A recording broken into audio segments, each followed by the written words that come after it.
भजन का है, बड़ा मार्मिक भजन है। उस भजन पर से मैं ये भजन मैंने आज ही देखा, मुझे बहुत अच्छा लगा, तो मुझे लगा कि इस पर से थोड़ी सी चर्चा करनी चाहिए। देखिए निर्मल साहिब जी क्या कह रहे हैं। निर्मल साहिब जी कहते हैं, बचा ले जान दुश्मन से, गुरु की याद कर दम दम।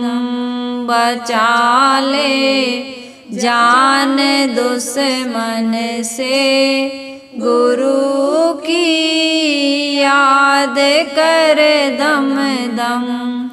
5 दुश्मन बसे मन में, दोस्त बन के रहे तन में। 5 दुश्मन बसे मन में, दोस्त बन के रहे तन में। बसे कोटर वो जंगल में, वहाँ भी हो रही छम छम। बचा ले जान दुश्मन से, गुरु की याद कर दम दम। क्या कह रहे हैं निर्मल साहिब जी? बचा ले जान दुश्मन से। हम सबका दुश्मन कौन है? ये हमारे मनोविकार। कोई हमारा दुश्मन नहीं, तेरा बैरी कोई नहीं। तेरा बैरी फैल, और अपनी फैल मिटाए ले तो गली गली कर सैल। हमारा कोई दुश्मन नहीं, कोई शत्रु नहीं, कोई विरोधी नहीं, कोई घातक नहीं। हमारे अंदर जो हमने अपने मनोविकारों को स्थान दे रखा है, उनको हमको हटाना है। मन में विकार आ गया है, पानी है स्वच्छ नहीं है, गंदा है, कुआं है उसमें कुत्ता गिर करके मर गया। अब उस कुत्ते को निकालिए, चाहे पानी को उलीचेंगे चाहे कुत्ता को निकालेंगे, तो में से कुत्ता को भी निकालना पड़ेगा, पानी को भी आपको हटाना पड़ेगा। 2 काम करना पड़ेगा, तब आपके अंदर की जो स्रोत है वो नया आएगा और आपका पानी शुद्ध होगा। और आप पानी न निकालिए और कुत्ता न निकालिए, आप अगरबत्ती लगाइए, है ना, खूब इत्र छिड़किए, खूब गंगा जी का जल उसमें डाल दीजिए, यमुना जी का डाल दीजिए, नर्मदा जी का डाल दीजिए, यज्ञ करवा दीजिए, हवन करवा दीजिए, कन्या भोज करवा दीजिए, बलि और कुर्बानी के नाम पर, और बकरा मुर्गा मार करके चढ़ा दीजिए। जो करना है कर लीजिए। कथा और भागवत करवा दीजिए। सत्यनारायण की कथा हो, चाहे श्रीमद् भागवत की कथा हो, चाहे रामायण की कथा हो, चाहे गीता का पाठ हो, जो है करवा दीजिए। आपके कुएं की दुर्गंधी दूर नहीं होगी। क्या करना है? ये सब कुछ करवाइए या ना करवाइए, आपकी मर्जी। इससे कुछ भी नहीं होगा। कुआं की गंदगी से कोई लेना देना नहीं। हाँ, आपकी मन की प्रसन्नता है भाई, आप गंगा नहाते हैं, यमुना नहाते हैं, दान पुण्य करते हैं, कन्या भोज करते हैं, कथा सुनते हैं, आपकी मन की प्रसन्नता के लिए आप कर सकते हैं। लेकिन कुएं का पानी शुद्ध नहीं होगा। कुएं का पानी कब शुद्ध होगा? जब उसके पानी को निकालोगे और कुआं में जो कुत्ता मर गया है उसको निकाल करके आप फेंक दोगे। तो यहाँ पर यही बता रहे हैं कि हमारे अंदर जो दुख है ना, ये हमारे मन में जो दुख है, हमारा व्यवहार जो बिगड़ गया है, लोगों से संबंध में जो खटास पैदा हो रही है, जो हम शिकायत करते हैं एक दूसरे से हमको जो दुख मिल रहा है, इसका कारण क्या है? हमारे अंदर में मन में विकार आ गया है। तो उसी के लिए साहब कह रहे हैं, बचा लो जान दुश्मन से, गुरु की याद कर दम दम। गुरु की याद दम दम करो, क्षण क्षण करो। क्यों करो? क्योंकि गुरु ही आपको मार्गदर्शन कर सकते हैं। संसार में गुरु का महत्व इसलिए है कि गुरु हमारा पथ प्रदर्शक है, मार्गदर्शक है। लेकिन गुरु ऐसा होना चाहिए जो स्वयं उस पथ पर चलकर अपनी मन इंद्रियों को जीत लिया हो और अपने आप में डूब गया हो। जो दुनिया से उदास रहता है, कम बोलता है, ऐसे लोगों के पास बैठिए, उनसे रूहानी ताकत मिलती है। जो दुनिया से उदासीन है और अंतर्मुख हैं, मन इंद्रियों के जिन्होंने संयम कर लिया है, जो त्याग वैराग्य से रहते हैं और सबका सह लेते हैं, सुन लेते हैं, लेकिन प्रतिक्रिया बहुत सारी चीजें हैं संत में। निराशता, उदासीनता, वैराग, पवित्रता, अंतर्मुखता, ये सारी चीजें उस गुरु के अंदर में। हाँ, लोभ मोह नहीं होना चाहिए, ईर्षा क्रोध मान छल नहीं होना चाहिए। तो गुरु की याद कर दम दम। गुरु की याद करना, मेरा नाम जप लो कल्याण हो जाएगा, ये नहीं कह रहे हैं। गुरु की याद, गुरु के ज्ञान की याद। गुरु का शरीर गुरु नहीं है, शरीर तो केवल एक माध्यम है। अब मेरा शरीर छूट जाए तो कौन उपदेश करेगा? मैं कैसे उपदेश कर पाऊंगी? शरीर एक साधन है, लेकिन इस शरीर, इस सुमेधा गुरु नहीं है, ये ज्ञान गुरु है। मेरा शरीर तो है, मेरा नाम तो है, लेकिन मेरे अंदर ज्ञान नहीं है, वो रहनी नहीं है, वो आचरण नहीं है। तो फिर मैं गुरु के लायक, गुरु पद मेरे अंदर क्या गुरु पद है बताओ? गुरु पद होता है तो गुरु पद यानी रहनी और आचरण होता है, तब गुरु वो गुरु है। तो यहाँ पर साहब कह रहे हैं, 5 दुश्मन बसे मन में, दोस्त बन के रहे तन में, बसे को टरे वो जंगल में, वहाँ भी हो रही छम छम, बचा ले जान दुश्मन से, गुरु की याद कर दम दम। ये 5 दुश्मन क्या हैं? 5 दुश्मन कौन है? काम है, क्रोध है, लोभ है, मोह है, और 5वां क्या है ना? 5वां क्या है बताओ? जहाँ काम है, क्रोध है, लोभ है, मोह है, वहाँ 5वां क्या हो सकता है? भय। जिस व्यक्ति के अंदर में काम है, जिस व्यक्ति के अंदर में क्रोध है, जिस व्यक्ति के अंदर में लोभ है, जिस व्यक्ति के अंदर में मोह है, उसके अंदर भय जरूर होगा, वो निर्भय नहीं हो सकता है। ये सब क्रम से बताया है संतों ने। तो काम जब आता है तो आदमी को गंदगी में ही सुख लगता है। अधो क्रिया, अधो गमन, हमारे जो अधो द्वार हैं वो कितने घृणित हैं, कितने गंदे हैं, जहाँ से पूरे शरीर का मलमूत्र विसर्जन होता है। नाली है, नाली, ये पूरे गटर का कहना चाहिए मुंह है, नाली है, और उसी में आदमी सुख मानता है कि नहीं? गाली में भी वही का नाम। और संसार में आज कितनी भोग वासना, छोटे छोटे से बच्चों में कैसे हार्मोन्स चेंज हो रहे हैं, कैसा परिवर्तन आ रहा, कैसे देह बुद्धि बन रही, कैसे भोग बुद्धि बन रही, कैसे शारीरिक बुद्धि बन रही है, ये देखते बनता है। आज हमारा हिंदुस्तान लंदन हो गया, लंदन। यहाँ का फैशन, नंगा होना फैशन बन गया है। एक दिन हिंदुस्तान क्या होगा? लंदन होगा, और नंगा रहना फैशन होगा। आज लोग नंगे हो गए कि नहीं हो गए?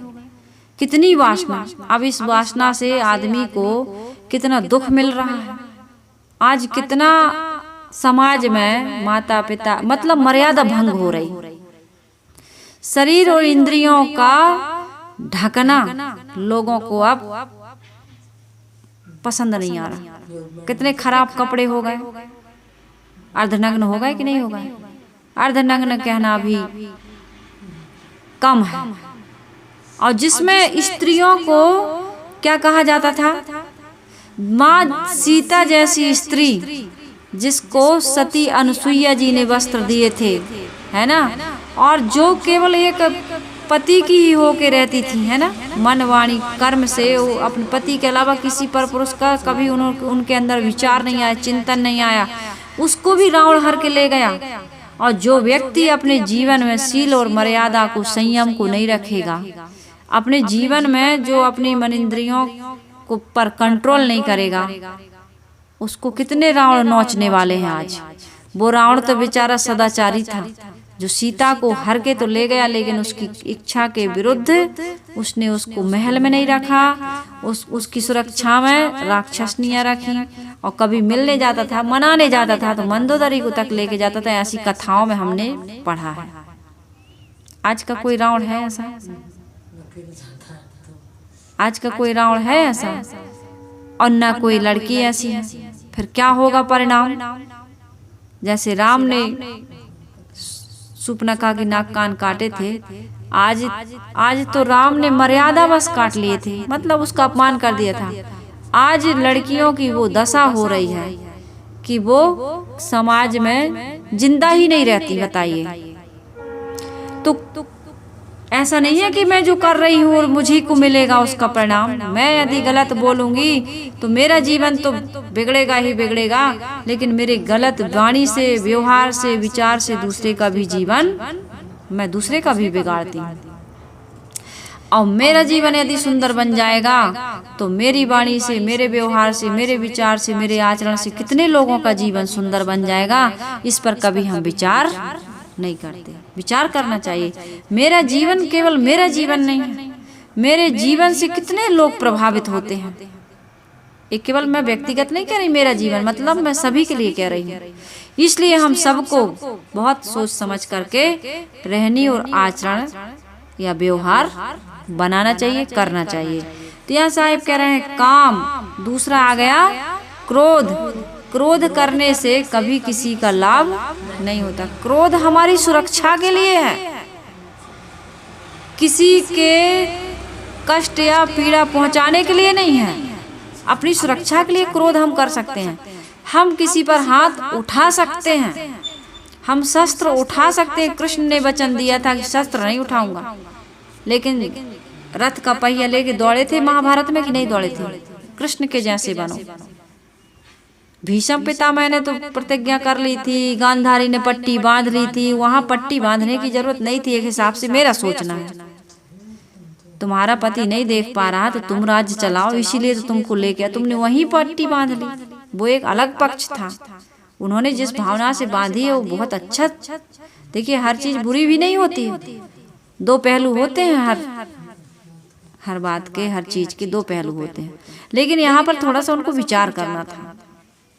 इतिहास में जो लोगों ने इतिहास पढ़ते हैं उनसे हमको क्या लेना चाहिए? जो हमारे पूर्वजों ने गलतियां की हैं उसको नहीं दोहराना चाहिए, उसको सुधारना चाहिए। पढ़ने का मतलब ये नहीं है कि हम जैसा उन्होंने किया हम भी करें। पढ़ने का मतलब ये है कि उसमें हम सेंस निकालें, सही कितना हुआ, गलत कितना हुआ। कृष्ण ने वचन को तोड़ दिया। वहां पर सुदर्शन चक्र तो नहीं, लेकिन चक्का लेकर के वो दौड़ गए युद्ध में, है ना। तो यहाँ पर क्रोध अपनी सुरक्षा के लिए, धर्म की रक्षा के लिए। धर्म क्या कहता है? धर्म न दूसर सत्य समाना, और वो भी है परहित सरस धर्म नहीं भाई। ये चीजें तो मैं ये कह रही थी, क्रोध भी बुरा नहीं है, लेकिन उसका उपयोग बुरा नहीं होना चाहिए।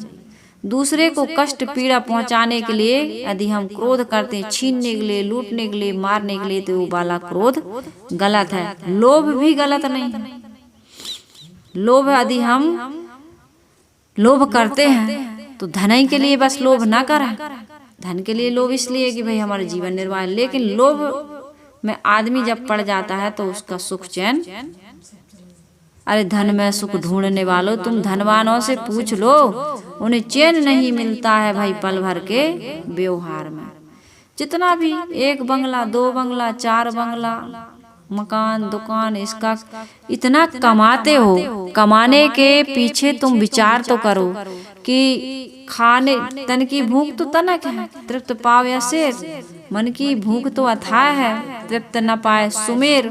इसलिए कहा गोधन, गजधन, बाजधन और रतन धन खान। और यदि संतोष धन ना हो तो तुम दरिद्र हो, दरिद्र के समान हो। इसलिए जब आवे संतोष धन तो सब धन धूल समान।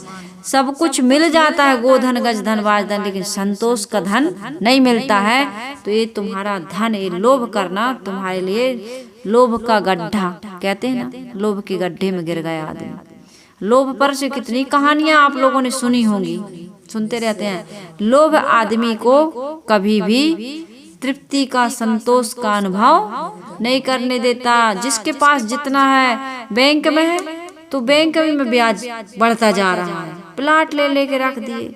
अरे हमारा तो इतना सारा, इतने मकान बना दिए तो किराया आता है साहब। अब तो कमाते कमाते कमाते कमाते उम्र कम गई, उम्र कमा दिए। बाहर का कमाते कमाते तुमने अपनी उम्र को गंवा दिया। बाहर का तो बढ़ गया लेकिन उम्र तुम्हारी घट गई, जीवन तुम्हारा खत्म हो गया। अब जीवन खत्म हो गया तब तुम्हें जीने का ढंग नहीं आ पाया। वो भजन में तो जीवन खत्म हुआ कि जीने का ढंग आया, अभी भी ढंग नहीं आया। अभी भी तुम खा नहीं रहे। खाने की उम्र थी तब तुमने कमाने में लगा दी, और जब खाने की उम्र आई तो जाने की उम्र आ गई। खाने की उम्र क्या बीत गई, अब तुम खाना चाहते हो तब तो जाने का टाइम आ गया। रोग आ गया और हिस्सेदार भी आ गए, आपके बारिश आ गए, अब आपको लावारिश कर देंगे। जाओ, धन धन कहते कहते, कमाते कमाते तुम्हारी शोक पत्रिका पर लिख दिया, अमुक व्यक्ति का अमुक धन निधन हो गया। ये निधन क्यों हो गया? तुमने ऐसा धन कमाया, संग चले सोई धन है, संतो छूट जाए सोई माया।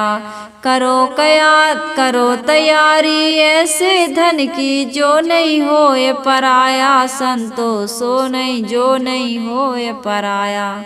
ऐसे धन की कमाई हमने की नहीं, तो लोभ ऐसे ही धन के लिए करो, दया के लिए करो कि दया का भाव आ जाए, क्षमा का भाव आ जाए, करुणा का भाव आ जाए, परोपकार का भाव आ जाए, दान का भाव आ जाए, सहयोग का भाव आ जाए, है ना, निर्मलता पवित्रता का भाव आ जाए, त्याग और संतोष का भाव आ जाए,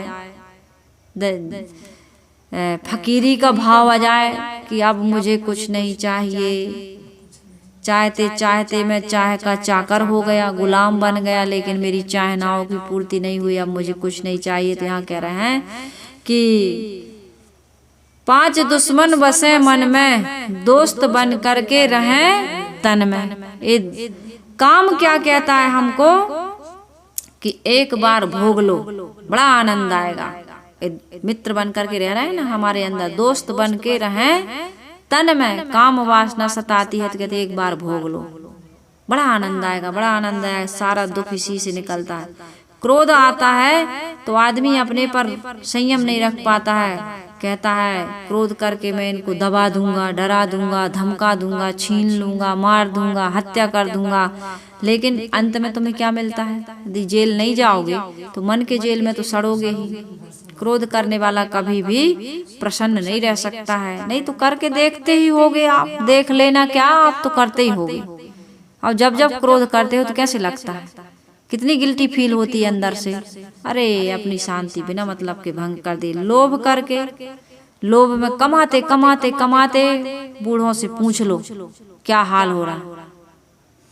बूढ़ों से जाकर के पूछ लो ना क्या हाल हो रहा है, वो बताएंगे। आप बीती सीरियल चलता था ना, आप बीती, वो बताएंगे आप बीती। और मोह करने से क्या होता है, मेरी पत्नी, मेरा बेटा, मेरी बेटी मेरे बिना नहीं रहती, और मेरे बिना तो रहेगी ही नहीं। आज तो भैया नींद नहीं लगी होगी उसकी, नातनी की, पोती की, बहुत याद कर, बहुत रो रही होगी। नाना नाना, दादा दादा कह रही होगी आज, भैया हम तो आज नहीं रुक पाएंगे, हम तो जाएंगे, हमारे बिना वो रहता ही नहीं, मम्मी पापा के साथ नहीं रहता। तुम कौन हो? जो बच्चा मम्मी पापा के साथ नहीं रहता, तुम हो कौन? कितने दिन रहेगा तुम्हारे साथ? तो मोह करता है आदमी। मोह एक व्यक्ति था, कहते हैं उसको सभी विकार सताते थे। यहाँ पर तो मैं मोह की बात कह रही हूँ। तो वो पहले क्या करता था, बड़ा परेशान था। जैसे जैसे उम्र बढ़ती है, किशोर अवस्था से, टीनेज से हम यंग एज में जाते हैं ना, तो ये हार्मोन्स चेंज होते हैं। तो आदमी को विजाति घट के प्रति, चीजों के प्रति, पैसा के प्रति, अपनी मान प्रतिष्ठा सम्मान के प्रति, सारी चीजों के प्रति आदमी, बच्चे के मन में भाव जगने लगता है। ये देखिए प्रकृति कैसे चंगुल में फंसाती। बच्चे को बचपन से यदि साधना मार्ग में नहीं लगा पाया हमने, गर्भ से लेके 12 साल कह दो आज, तो इतने साल तक नहीं लगा पाया, 13 साल लग गया, तो आप उसके मनोभाव को फिर नहीं बदल पाओगे। भक्ति मार्ग में आ नहीं सकता, बड़ा कठिन हो जाता है। वो तो किसी की धरी पुरानी है ना पहले की, तो उसकी बात अलग है, बाद में भी वैराग जग जाता है। ऐसा भी होता है, किसी चीज के एक ही पक्ष को लेके मैं कभी नहीं विश्वास करती हूँ, और इसलिए मैं सबको याद भी दिलाती रहती हूँ बीच बीच में। ऐसा भी होता है कि बीच में भी लोग जगते हैं, लेकिन ज्यादातर संभावना बचपन की है। तो ये बचपन से सत्संग में जाता था दादा दादी के साथ, मम्मी पापा के साथ। धीरे धीरे ये बड़ा हुआ। अब बड़ा हुआ तो इसका तो संस्कार इधर को खींच ही रहा था। लेकिन कितने लोग हैं कि जो साधु नहीं होना चाहते या माता पिता बनने नहीं देते, तो इनके माता पिता ने ये विचार किया कि कहीं ये साधु ना हो जाए, तो इसको शादी करना चाहे। एक ही बेटा था, एक ही संतान थी, तो शादी में तो बड़ा कल्याण है संसारियों को, है ना, लेकिन साधु होने में उनको कल्याण नहीं नजर आता। वो तो फंसाने के चक्कर में कि फिर बहू आएगी, फिर गरम गरम फुल्का देगी, फिर एक ठो नाती पोता हमारा वंश बढ़ेगा, ये सब फिर गंगा जी ले जाएंगे वाली कहानी है। जैसी दुनिया चल रही वैसे ही। तो घर वालों ने जबरदस्ती इसकी शादी कर दी। अब भाई शादी कर दी तब संग का तो दोष लगेगा ही, है ना, नहीं लगेगा? जिसका संग करोगे उसका तो रंग असर चढ़ेगा ही। तो आकर्षण थोड़ा इधर हो गया, तो जाना आना थोड़ा सा 1 सप्ताह में जाने लगा, धीरे धीरे 1 महीने में जाने लगा, अब धीरे धीरे 6 महीने में जाने लगा, धीरे धीरे वो साल में 1 बार जाता था गुरु पूर्णिमा को। अब धीरे धीरे वो भी छूट गया। बहुत दिन के बाद जब गया, गुरुजी को बड़ा दुख लगा। गुरुजी तो प्रतीक्षा ही में रहते थे कि भाई कोई मेरा संस्कारी बालक था। उन्होंने पूछा कि भाई अब तुम आते क्यों नहीं हो? कहा गुरुजी क्या है, मेरी पत्नी है, बच्चे हैं, वो मेरे बिना एक पल भी नहीं रहते। कहा भाई ये कहाँ तुम इसमें फंस गए? भाई शादी कर ली अच्छी बात है, काम वासना का दमन करने के लिए विवाह किया जाता है, वृद्धि करने के लिए थोड़ी। और बाल बच्चे हो गए हैं तो अच्छी बात है, जीव अपना संस्कार लेके आया है, तुम्हें सत्संग नहीं छोड़ना चाहिए। बाल बच्चे पत्नी के साथ रहकर भी सत्संग मत छोड़ो, नियम लो, रोज सत्संग में आया करो। कई महाराज जी बिल्कुल टाइम नहीं मिलता है। कहीं भाई इतना तो निकालना चाहिए। कहीं नहीं, इतना भी नहीं हो पाएगा। गुरुजी ने कहा फिर क्यों नहीं हो पाएगा? कहे हमारी पत्नी के बारे में, बच्चों के बारे में बताया, कहे कोई किसी का नहीं है, इतने दिन से सत्संग सुनते हो। कहे बात ऐसी है, हमारी पत्नी और बच्चों की कुछ अलग बात है ना, वो हमारे बिना नहीं रहेंगे। गुरुजी ने कहा अच्छा तो फिर ऐसी बात है तो परीक्षा ली जाती है। फिर परीक्षा में देखते हैं तुम्हारी बात सही कि हमारी बात सही। इतने दिन से हम सत्संग सुना रहे हैं, तो हमारी बात सही होती है कि तुम्हारी बात सही होती है? तो कहा ले लो परीक्षा गुरुजी। कहा ऐसा करो, हमारे पास एक युक्ति है, तुम घर में जाना और इस प्रकार से श्वास साध के लेट जाना, है ना, और उसके बाद में जो होगा तुम सुनते रहना, फिर हम आएंगे मिलने तुमसे। कहा ठीक है। तो गुरुजी ने एक साधना बताई थी, प्रक्रिया, श्वास साध के वो सो गया। अब वो श्वास साधना तो जानता था, लेकिन वो उससे बाहर आना कहानी है, नहीं जानता था। तो पत्नी आई तो देखी कि अरे इसको क्या हो गया, तो मर गया। तो खूब रोने लगी। बच्चे आए, वो भी रोए, माता पिता को पता चला, वो भी रोए। अब कहाँ वो तो बोले कुछ, तो पता चला गांव वाले आए, सब रोना गाना सब शुरू हो गया जैसे दुनिया का होता। गुरुजी को भी पता चला, गुरुजी तो सब जानते ही थे, गुरुजी भी आए। अरे गुरुजी हम मर जाते, हमारा बेटा ना मरता। पत्नी कह रही अरे हम मर जाते, हमारे पति ना मरते। बच्चे भी रो रहे हैं छोटे छोटे से।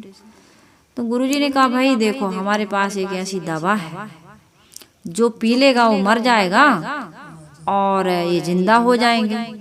तो पत्नी से कहा ले बेटी पी लो, तुम्हारे पति जिंदा हो जाएंगे। तो वो भी पीछे कदम हटा लिया। अरे गुरुजी अब वो तो मर गए सो मर ही गए, अब हम पी करके बच्चों का क्या होगा, माँ के बिना कैसे रहेंगे। कई बहाने है ना। उसने दवाई नहीं पी। फिर माता पिता को दिए, भाई आप लोग 2 में से कोई एक। कहे महाराज ऐसा है, अब जो जाने वाला था चला गया, अब क्या ठिकाना कि इस दवाई में बच्चा बचेगा कि नहीं बचेगा, और हम मर जाएंगे तो बच्चे को कहाँ देख पाएंगे, इसलिए हम तो नहीं पिएंगे। दोनों ने मना कर दिया। गुरुजी ने कहा भाई तो फिर ऐसा है, अब हमारा तो चेला था, हम पी लें। हाँ गुरुजी आप पी, गुरुजी आपका कोई नहीं है गुरुजी, बाल न बच्चे, आप सबसे अच्छे, आपके पीछे कोई रोने वाला न गाने वाला, गुरुजी आप पी लो। अरे गुरुजी आप पी लो, पैरों में लौट गए गुरुजी के। ऐसी दवाई मत सीखना, नहीं तुमको पिला देंगे लोग, है ना। तो कहा गुरुजी आप पी लो, गुरुजी आप पी लो। गुरुजी ने कहा ठीक है भाई, चेला था हमारा, सही है, यदि एक जीव का जिंदा होने से परिवार का उद्धार हो रहा तो ठीक है, हम मरने के लिए तैयार है। लाओ भाई जल ले के आओ, पुड़िया डाले और उस जल को गट गट पी गए। उसमें तो कुछ था ही नहीं, और चेला राम की नस दबाई तो चेला राम उठ के फड़फड़ा के बैठ गए। कहे गुरुजी चलो, कहे कहाँ, कहे बस समझ में आ गया गुरुजी, कोई किसी का नहीं है ना, कोई किसी का। माता कहे ये पुत्र हमारा, बहन कहे वीर मेरा, भाई कहे ये भुजा हमारी, और नारी कहे नर मेरा, मन फूला फूला फिरे जगत में कैसा नाता रे, कोई किसी का नहीं है। 4 दिन रोएंगे, गुजराती में भजन गाते हैं, कोई कोई नु नथी रे, कोई कोई नु नथी रे, नाहक मरिए छे बधा मथी मथी रे, कोई कोई नु नथी रे, कोई कोई नु नथी। बहुत अच्छे से गाते हैं वो लोग, ताली बजा बजा के, नाच नाच के। कोई किसी का नहीं है, कोई किसी का नहीं है, कोई कोई नु नथी रे, कोई किसी का नहीं है, कोई कोई नु नथी रे, नाहक मरिए छे बधा, सभी लोग, बधा यानी सभी लोग, मथी मथी रे, पच पच के मर रहे हैं, लेकिन कोई किसी का है नहीं। तो इसमें बता रहे हैं कि मोह आदमी को बड़ा परेशान करता है, मेरे बिना तुम नहीं रहोगी और तुम्हारे बिना मैं नहीं रहूंगा, कसमें वादे प्यार वफा सब बातें हैं, बातों का क्या। एक 25 साल का लड़का मेरे पास आज फोन किया है, कई बार लगा रहा है वो, एक बार तो मैं बात की, आपसे मिलना चाहता हूँ। मैंने की उम्र कितनी, बोले 25। मैंने की मुझे झटका लगा, 25 साल का व्यक्ति मुझसे मिलना क्यों चाहता, क्या बात है। बोला लड़की से मैंने प्यार किया था, प्यार धोखा देके चली गई।